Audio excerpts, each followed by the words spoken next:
Hello dear students, welcome to my channel. দেখো, আজ আমরা ইলেকট্রোস্ট্যাটিক্স নিয়েই ডিসকাস করব। প্রিভিয়াস ভিডিও থেকে ইলেকট্রোস্ট্যাটিক্সের কিছু বেসিক টার্ম বলেছিলাম।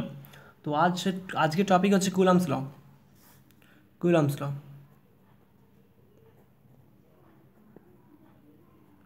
কুলম্বস ল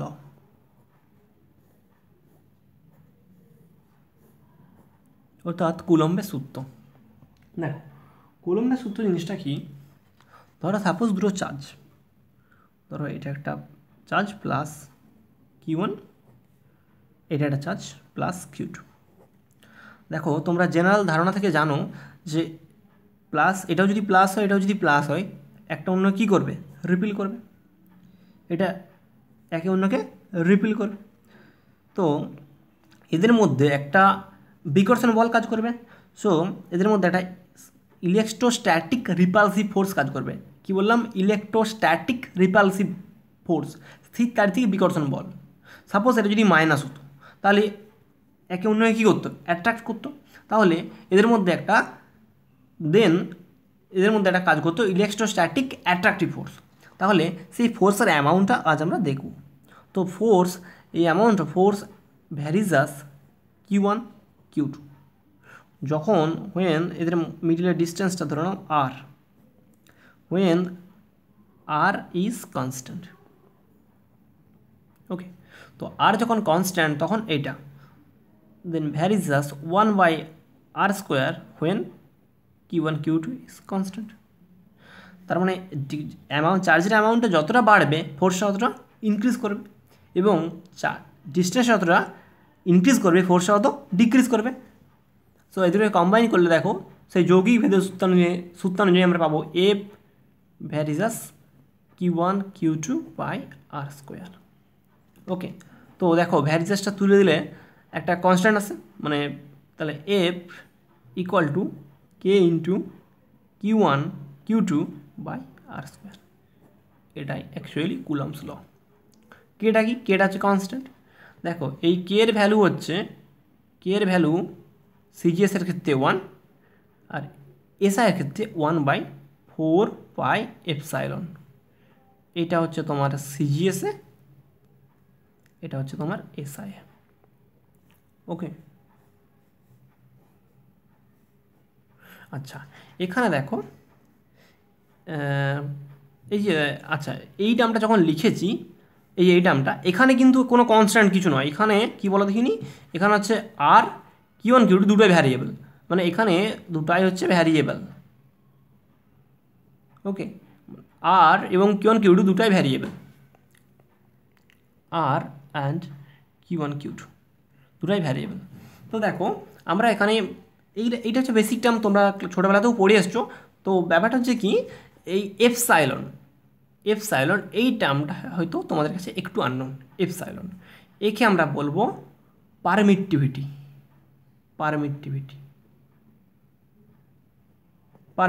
ওকে, পারমিটিভিটি বা তড়িৎ ভেদ্যতা।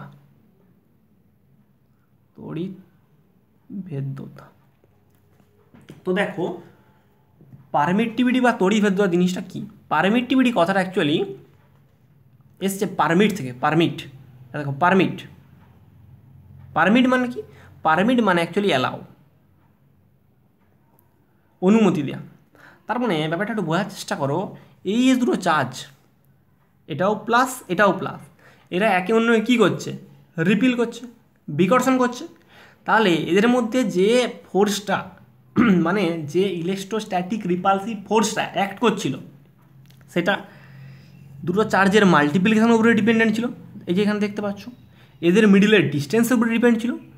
আচ্ছা, এবং দেখো এদের মাঝে তো একটা মিডিয়াম আছে, যা হলে তোমার কি এয়ার মিডিয়াম থাকতে পারে, ভ্যাকিউম থাকতে পারে, অথবা অ্যানাদার কোনো মিডিয়াম থাকতে পারে, বায়ু মাধ্যম থাকতে পারে, অথবা শূন্য মাধ্যম থাকতে পারে, অথবা আলাদা কিছু মাধ্যম থাকতে পারে, জল থাকতে পারে, যা হোক কিছু থাকতে পারে। আচ্ছা, তো জায়গাটা ভালো করে বোঝার চেষ্টা করো। তাহলে এই যে মাঝে মিডিয়ামটা আছে, তো এই টার্মটা অ্যাকচুয়ালি এসেছে এই মাঝের যে মিডিয়ামটা, ওরা এই দুটো চার্জকে রিপিল করার জন্য কতটা হেল্প করছে বা বাধা দিচ্ছে। মানে ধরো এখানে যে আমার এয়ার আছে, এ যেরকম বাধা দিবে নিশ্চয়ই কোনো একটা আলাদা মাধ্যম সেই রকম আলাদা রকম বাধা দিবে, একই রকম বাধা দিবে না।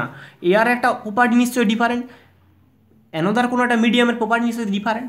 সো এই মিডিলের যে মিডিয়ামটা, ভালো করে বোঝে নাও, এই মিডিলের যে মিডিয়ামটা এই দুটো চার্জকে রিপিল করার জন্য বা যদি এটা মাইনাস হতো অ্যাট্রাক্ট করার জন্য কতটা সাহায্য করছে অথবা বাধা দিচ্ছে, সেই জন্য আমরা এই ব্যাপারটা এসছে।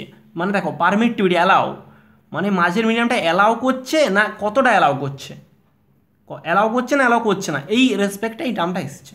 ওকে, তো দেখো নেক্সট হচ্ছে, দেখো যদি সাপোজ এখানে এয়ার মিডিয়াম থাকে, যদি এয়ার মিডিয়াম থাকে অথবা ভ্যাকিউম থাকে, তখন এই এপসাইলেনটা হয়ে যাবে আমাদের এপসাইলেন 0 এয়ার মিডিয়ামের জন্য। এর একটা স্পেসিফাইড ভ্যালু আছে, তার হচ্ছে 8.854 ইন্টু 10⁻⁻12। ওকে, এটা তোমাদের মনে রাখতে হবে, কোনো নিউমেরিক্যাল স্যার করার সময় ডেটাটা লাগবে। এর ইউনিট অবশ্যই আছে, ইউনিটটা তোমরা নিজেতে বের করে নিতে পারবে। দেখো নেক্সট আসছে 1/4 এপসাইলন, তো 1/4 এপসাইলন যদি এয়ার মিডিয়াম হয় বা ভ্যাকিউম হয়, কী বলেছি এপসাইলন 0, এরও ভ্যালু আছে 9 ইন্টু 10⁻9। এটাও তোমাদের নিউমেরিক্যালস করার জন্য মনে রাখতে হবে। এরপর দেখো যদি আমরা বলি যে কে এর ইউনিটটা কত অথবা কে এর ডাইমেনশন কত, তোমরা বের করতে পারবে। দেখো কে, তাহলে মানে কে মানে কি হয়ে যাবে, কে মানে হয়ে যাবে কি, এটা নিচে, আচ্ছা এক সেকেন্ড, আচ্ছা কেটা এখানে থাকলো, ধরো এটা এদিকে নিয়ে যাচ্ছি, এটা তাহলে নিচে নামবে। আচ্ছা কে ইকুয়াল টু দেখো তাহলে F into r square by Q1 Q2। Okay, তাহলে এর ইউনিট কী হবে, দেখো ফোর্সের কী হয় নিউটন, এটা কী হয় তাহলে, আচ্ছা এক সেকেন্ড, এটা মিটার স্কোয়ার, এটা কুলম টু দি পাওয়ার, আচ্ছা এটা কুলম স্কোয়ার মানে coulomb to the power -2। Clear. Similarly তোমরা দেখো এপসাইলনের এপসাইলনেরও ইউনিট এবং ডাইমেনশন বের করে দেওয়া হবে। ওকে, ইউনিট ডাইমেনশন তোমরা ক্লাস 11 পড়ে এসছো, অতএব এগুলো পারবে নিজেরা, এটা নিয়ে আর বেশি কিছু ডিসকাস হচ্ছে না, যেগুলো মেন টপিক দেখো সেগুলো বলছি। তো এটার একটু রেস্ট্রিকশান আছে, এই কুলমস লয়ের রেস্ট্রিকশান আছে, একটা রেস্ট্রিকশান। ওকে, রেস্ট্রিকশান মানে কি সীমাবদ্ধতা বা ত্রুটি। তো ত্রুটিটা হচ্ছে কি, it is only applicable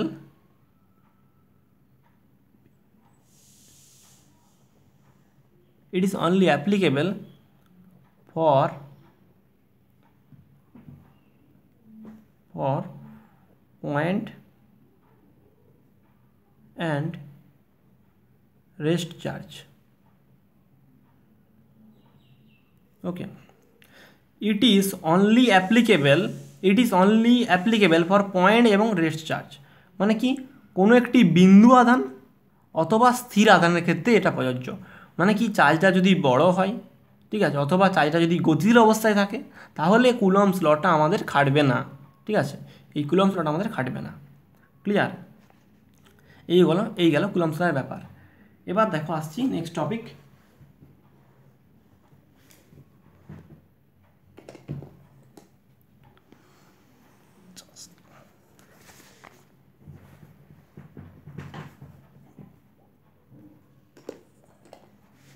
Just please wait.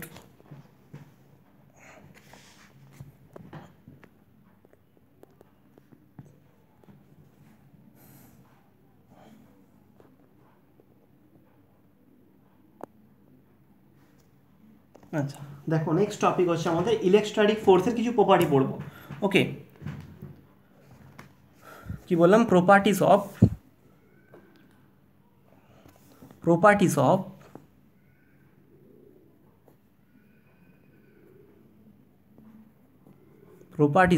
electrostatic force।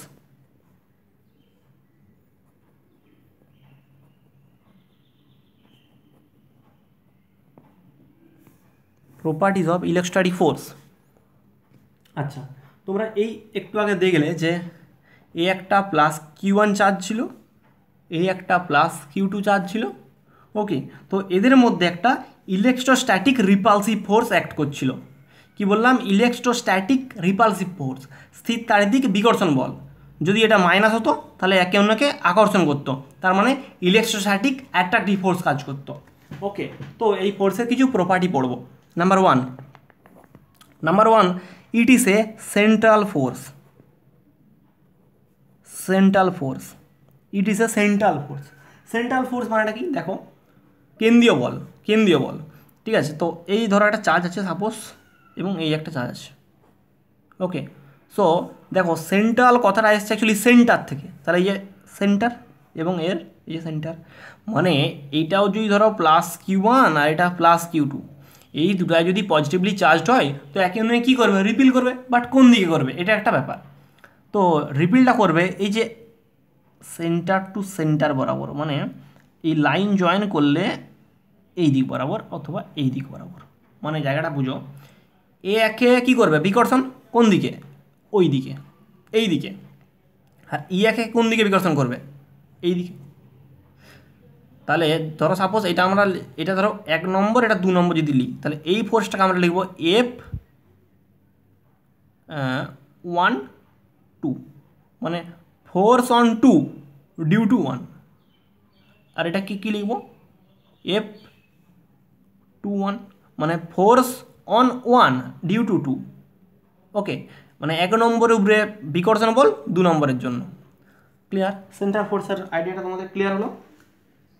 আচ্ছা, 2 নম্বর দেখো, 2 নম্বর হচ্ছে কি? Electrostatic force is a conservative force. Conservative force, conservative force,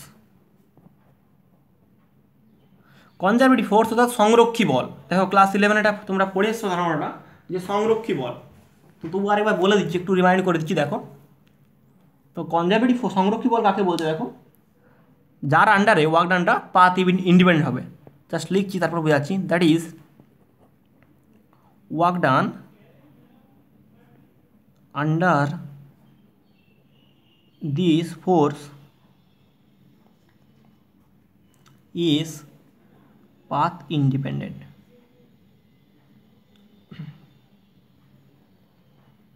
দেখো একটা এক্সাম্পল দিচ্ছি, শুনবে। ধরো একটা লোক এই জায়গা থেকে এই জায়গায় যেতে চাইছে। সে এরকমভাবেও আসতে পারে, এরকমভাবেও আসতে পারে, অথবা ধরো এরকমভাবে ঘুরে ঘুরে এরকমভাবে এলো। তাহলে এটা ধরো 1 নম্বর পাথ, এটা 2 নম্বর পাথ, এটা 3 নম্বর পাথ। তাহলে এই যে লোকটা এই জায়গা থেকে, ধরো এটা একটা পয়েন্ট এ, এটা একটা পয়েন্ট বি, তাহলে এই যে লোকটা এ পয়েন্ট থেকে বি পয়েন্টে আসছে, তাকে তো কিছুটা কাজ করতে হচ্ছে, কিছুটা ওয়ার্ক ডান করতে হচ্ছে। তাহলে 1 নম্বর পাথ বরাবর কিছুটা ওয়ার্ক ডান হচ্ছে, সেটা W1 ধরে নিলাম। ধরো 2 নম্বর পাথ বরাবর কিছুটা ওয়ার্ক ডান হচ্ছে, সেটা আমরা W2 ধরে নিলাম। 3 নম্বর পাথ বরাবর কিছু ওয়ার্ক ডান হচ্ছে, সেটাকে W3 ধরে নিলাম। দেখো টার্মটা কি লিখেছি দেখবে, work done under this force. ধরো আমি ধরে নিচ্ছি সাপোজ, আচ্ছা আমরা বলো ওয়ার্ক ডান মানে কি জানি? ওয়ার্ক ডান মানে জানি ফোর্স ইনটু ডিসপ্লেসমেন্ট, ফোর্স বা ফোর্স ডট ডিসপ্লেসমেন্ট। ক্লাস 11 দেখো স্কেলার কোয়ান্টিটি যায় ডট প্রোডাক্ট। তার মানে আমরা ধরে নিচ্ছি এই যে এখানে তো ওয়ার্ক ডান হচ্ছে, তার মানে নিশ্চয়ই একটা ফোর্স, এর আন্ডারে একটা ফোর্স আছে। তাহলে এই ফোর্সটা ধরে নিচ্ছি কনজারভেটিভ ফোর্স। সাপোজ এই ধরো এখান থেকে এখানে নিয়ে আসছি, এখান থেকে এখানে নিয়ে আসছি, এখান থেকে এখানে আসছে। তাহলে ওয়ার্ক ডানটা কী বলছে? পাথ ইন্ডিপেন্ডেন্ট, মানে পথের উপর নির্ভরশীল নয়। তার মানে যে পথেই যায় না কেন, এই পথেই যায় না কেন অথবা এই পথেই যায় না কেন, যে পথেই যায় না কেন ওয়ার্ক ডানটা ইকুয়াল হবে, এটাই বোঝাতে চাইছে। অর্থাৎ তার মানে ব্যাপারটা বোঝার চেষ্টা করো। ধরো একটা চার্জকে, সাপোজ ধরো প্লাস Q1, এই যে এই চার্জটাকে ধরো এই জায়গা থেকে এই জায়গায় নিয়ে আসতে চাইছো। তুমি এই পাথেও আসতে পারো, তুমি এদিকে ঘুরে ঘুরে যেদিকে খুশি এদিকেও আসতে পারো। অর্থাৎ যে পাথেই যাও না কেন তোমার ওয়ার্ক ডানটা একই হবে। অর্থাৎ পাথ ইন্ডিপেন্ডেন্ট, পাথের উপর নির্ভরশীল নয়, যে পাথেই যাও একই ওয়ার্ক ডান হবে। ঠিক আছে, অর্থাৎ ইনিশিয়াল কন্ডিশন এবং ফাইনাল কন্ডিশনের উপর ডিপেন্ডেন্ট। তাহলে এই ধরনের বলকে আমরা বলবো কনজারভেটিভ ফোর্স। তার মানে electrostatic force is a conservative force. বুঝতে পেরেছো? তার মানে চার্জটাকে যে পাথেই নিয়ে যায় না কেন সেটাতে ওয়ার্ক ডান একই হবে, অর্থাৎ সংরক্ষী বল, অর্থাৎ electrostatic force is a conservative force. Okay, clear হলো? দেখো নেক্সট আসছি, এটা স্ট্রেংথ নিয়ে বলবো। স্ট্রেংথ কতটা শক্তিশালী, এটা অনেকটাই শক্তিশালী প্রায়। দেখো যেটা গ্র্যাভিটেশনাল ফোর্স তোমরা পড়েছো, গ্র্যাভিটেশনাল ফোর্স কী ছিল বলো তিনি? ধরো এটা একটা মাস, ধরো M1, এটা একটা মাস M2। তো এদের মধ্যে একটা কী কাজ ছিল? Newton's law of gravitation, F equal to কী ছিল? দেখো G ইন্টু M1 M2 আপন R স্কোয়ার, এদের মিডিলের ডিস্টেন্স যদি R ছিল। ওকে, আর কুলম্বস লটা এই পড়লে যদি সাপোজ এইটা পজিটিভলি চার্জ হয় প্লাস Q1, এটা নেগেটিভ, এটা পজিটিভলি চার্জ হয় প্লাস Q2, তাহলে 1/F equal to 1/4π Q1 Q2 আপন R স্কোয়ার। তো এটা অনেক গ্রেটার হয় ইলেকট্রিক ফোর্সটা, near equals to 10⁻40 times greater.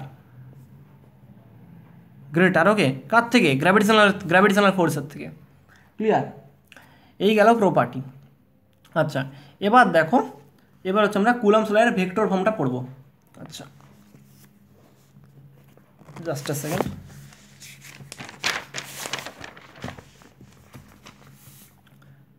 Vector form of Coulomb's law.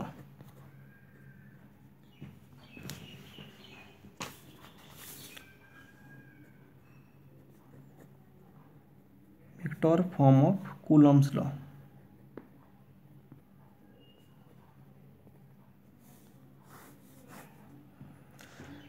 আচ্ছা শুনো, 80 প্লাস Q1 চার্জ ছিল, সেই একই ব্যাপার, 80 প্লাস Q2 চার্জ, এদের মিডলের ডিস্টেন্স আর।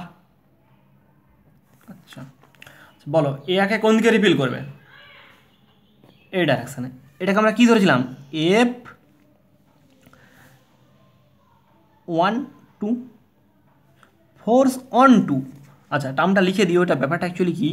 F1 2 এটার মানে হচ্ছে force on plus Q2 due to plus Q1, force on Q2 due to Q1। Okay, তাহলে যদি 2-1 লিখতাম, যদি F21 লিখতাম, তাহলে force on plus Q1 due to Q2।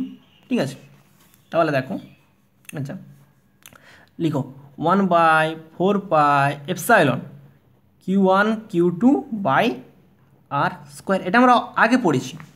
তাহলে ভেক্টর ফর্ম লিখছি, দেখো 1 2 লিখেছি, তাহলে এটাও 1 2। আচ্ছা সাপোজ ধরো এটা একটা ভেক্টর দিলাম, অবশ্যই তো ফোর্স একটা ভেক্টর, আমরা ভেক্টর ফর্মে লিখতে চাইছি, তাহলে এর অ্যাকচুয়ালি তার মানে এর দেখো এটা তো স্কেলার হয়ে যাচ্ছে না এখানটাই, মানে ডাইরেকশনটা বোঝাতে হবে। তাহলে লিখো R12 ক্যাপ।